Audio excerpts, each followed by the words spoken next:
Hello, I'm going to show you how to connect to your database cloud service instance, running remotely in an Oracle Cloud Virtual Machine, or VM.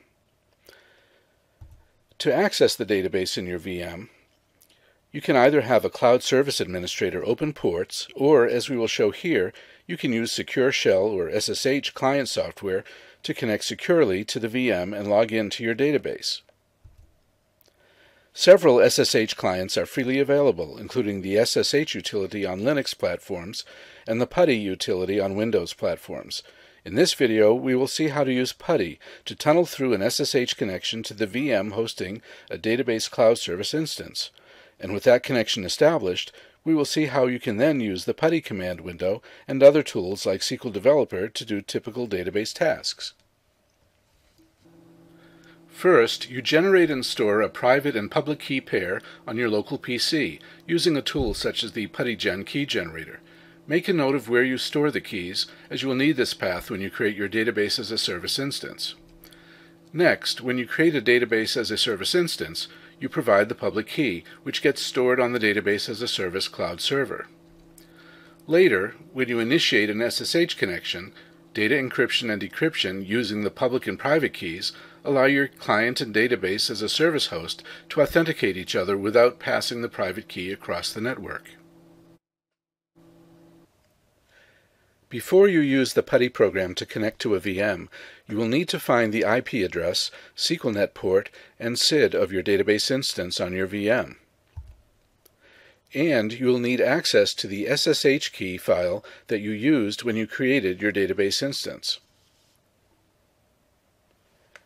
To find the connection information for the database instance on your VM, connect to your Database Cloud Service console and click the name of the database instance you want to connect to. Write down the IP address, SQLnet port, and SID name. Open the PuTTY utility in your local Windows environment, and in the initial dialog, enter the IP address you just noted in the hostname field. For connection type, select SSH. In the connection category, select Data, and in the Auto Login username, enter Oracle.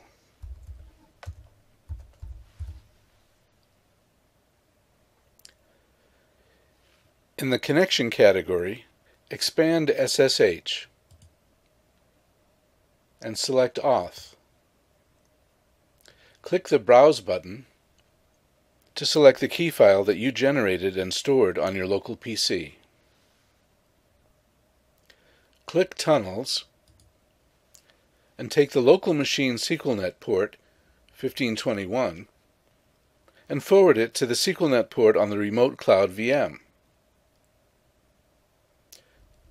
Click Add, scroll up and back at Session, provide a name for the session, and click Save. When you click Open, because this is the first time you are connecting to the VM, the SSH utility prompts you to confirm the public key. Click Yes. You are in the PuTTY command window, connected to the VM as the user Oracle, and you are in the Oracle Users home directory. You can now use SQL Plus to connect to your VM's database instance. Now that you're in the database, you can perform database tasks. For example, let's simply select table name from User Tables. In the PuTTY command window on your PC, we see listed the user tables on the database running in your remote VM. Now that you've tunneled into the VM using PuTTY on your local computer, you can keep the PuTTY session open and use other local tools to connect to the database using that SSH tunnel. For example, here we see a SQL Developer connection pointing to hostname localhost and port 1521, which will use the SSH tunnel to connect to the remote VM's database. Once SQL Developer connects to your database in the VM, you can use a worksheet to issue commands, such as this same select table name from User Tables. At the output panel at the bottom of the SQL Developer window, we see listed the database's user tables. And that's it. You now know how to connect to the database running in your Oracle Database Cloud Service VM. Thank you for watching.